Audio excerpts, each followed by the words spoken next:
budasalar yaxşı olar. Birinin başına düşer, bizi kimi qocalar. Təhlükəlidir, çox. Paytaxtın mərkəzi küçələrindən birində Hüseyn Cavid prospekti ilə Bəxtiyar Vahabzadə küçəsinin kəsişməsində. Ərazidəki ağacın budaqları sürücülərin narazılığına səbəb olub.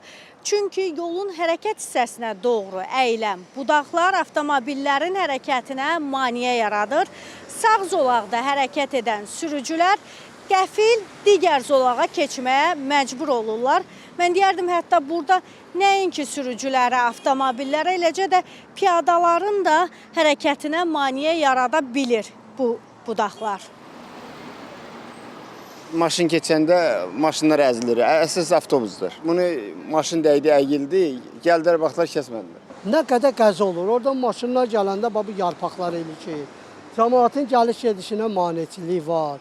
Maşınlar çölündə bir-birinə belə yəni dəyər də şüşələri də cızılır, kraskası da cızılır. Allah eləməsin, bir dənə qırılıb düşsə hadisədir. Gələk hadisə olandan sonra nəyəsə fikir verir. Çətinlik 100% yaradır. Dönə bilmirik, bir şey elə bilmirik.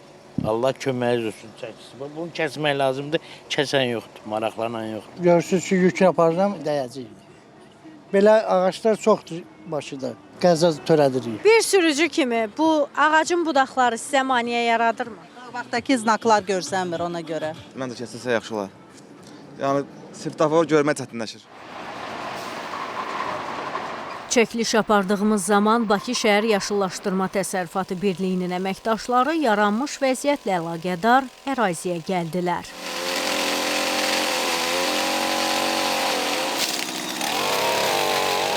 Daha sonra Bakı Şəhər Yaşıllaşdırma Təsərrüfatı Birliyindən bildirildi ki, sözgedən ağacın bəzi budaqları budanıb. Lakin sərt budanma onun bioloji inkişafına zərər yetirə bilər. Ağacın kəsilməsi isə yalnız aidiyyəti dövlət qurumunun müvafiq rəyi əsasında həyata keçirilə bilər. Həm yaşıllığın qorunması, həm də yol hərəkətinin təhlükəsizliyi baxımından balanslaşdırılmış həll yolu da elə bu idi.